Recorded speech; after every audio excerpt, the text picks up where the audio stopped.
comment on organise un parcours en ambulatoire et comment s'articulent les professionnels de santé dans ce parcours. Donc, si on part d'un cas typique, par exemple, quelqu'un qui est atteint d'une pathologie cancéreuse, le but, c'est de savoir qui va intervenir et à quel moment et comment les professionnels peuvent se transmettre les informations de l'un à l'autre.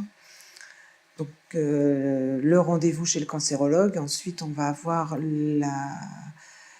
les différents soins, donc le passage à la pharmacie, les prises en charge par l'infirmière libérale, notamment les prises de sang, les résultats de l'analyse, qui les analyse, comment on les reçoit, est-ce que ça part tout de suite, est-ce que nous, infirmières libérales, on doit lire ces résultats pour s'assurer que le patient devra bien aller le lundi à sa chimio, ou est-ce que les résultats ne sont pas bons, on ne doit pas l'envoyer vers la chimio, et si les résultats ne sont pas bons, si on a un problème, par exemple, de chute de globules blancs avec un risque infectieux, que faire? Qui contacter? Donc, sur le parcours du patient cancéreux, c'est particulièrement complexe et il est toujours difficile de trouver le bon interlocuteur au bon moment.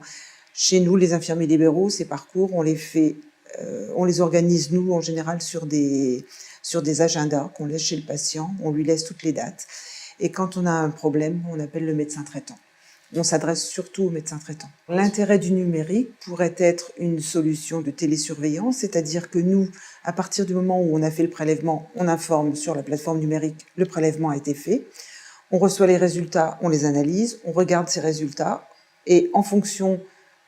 Alors attention, parce que chacun a ses rôles, l'infirmière n'a pas le droit d'interpréter les résultats, mais on pourrait imaginer qu'on ait des protocoles et qu'en fonction du protocole, on puisse tout de suite anticiper, ou même que le cancérologue puisse consulter ces résultats qu'on aura mis en ligne, que le laboratoire aura déversé sur une plateforme et qu'il puisse lui les lire pour anticiper, éviter aux patients des allers-retours inutiles vers les services de cancérologie.